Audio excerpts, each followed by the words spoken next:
everybody, it's Liz from thelemonbowl.com. Today I'm sharing one of my favorite family recipes.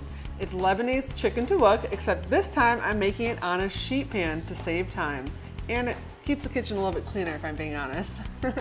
So to make it, it couldn't be any easier. In a large bowl you'll make the marinade, and of course it starts with my favorite ingredients, olive oil.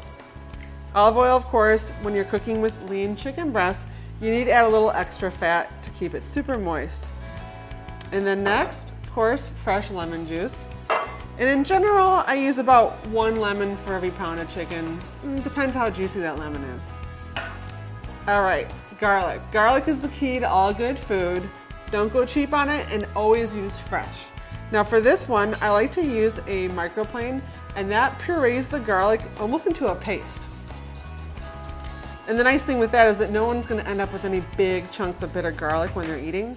This is especially important when you're going to eat the garlic raw, such as in hummus or tabbouleh or a salad, all different cuisines. In general, when you're having the garlic raw, you want to really make sure that there's no big pieces of it. So I'm lazy and the microplane makes it easy. And then like I said, you'll see when you tip it over that it's really almost in like a total pureed paste.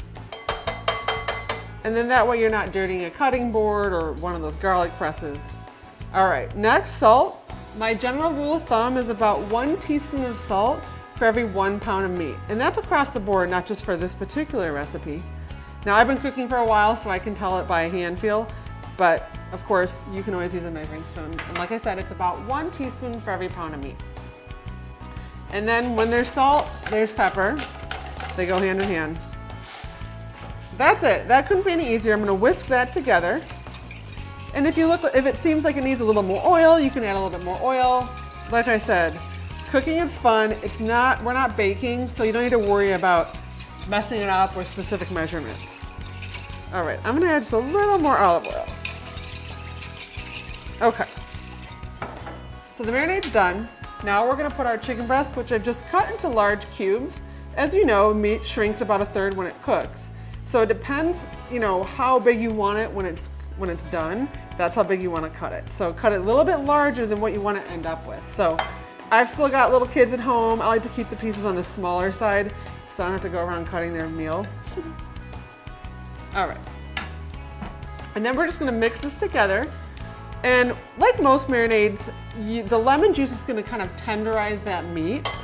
And that's what makes this so tender and super flavorful. Of course, the fresh garlic is going to add a ton of flavor, and then the olive oil will keep it moist. You want to marinate this for about 30 minutes, and especially if you're going to be cooking it that same time, you don't want to put it in the fridge, leave it at room temperature for 30 minutes. If you have more than 30 minutes, which is ideal, put it in the refrigerator, and that can go up to overnight. So this is a great time saver. Sometimes my kids are eating breakfast in the morning. I'll do this while they're eating, and then that way dinner's almost halfway done.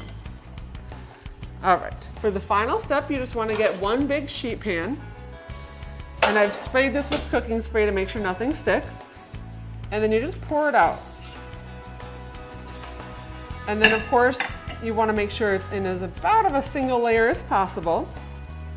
Now, if you have a ton of extra liquid in that, you don't want this to be sitting like in a soupy situation. So I had someone actually ask that. So if you maybe went a little overboard with the lemon or the garlic or the olive oil, certainly you want to remove any excess moisture. The goal here is not to steam the chicken, which will happen if you've got too much liquid.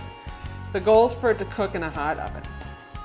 All right, I'm going to wash my hands and we'll get this in the oven.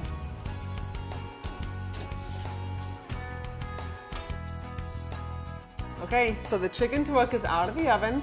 I like to just sprinkle some fresh herbs on top. Really anything that I eat brightens up the flavor. But this chicken is so good and you can use it any which way. You could serve it with rice, which is pretty traditional. My kids love it wrapped up in a pita with tahini sauce. You could also eat it my favorite way over a Lebanese salad. Again, it's super versatile, so make a bunch. And then you have healthy, delicious, lemony garlic chicken to eat all week long. For the complete recipe for my sheet pan Lebanese Shish Tawook, head to thelemonbowl.com.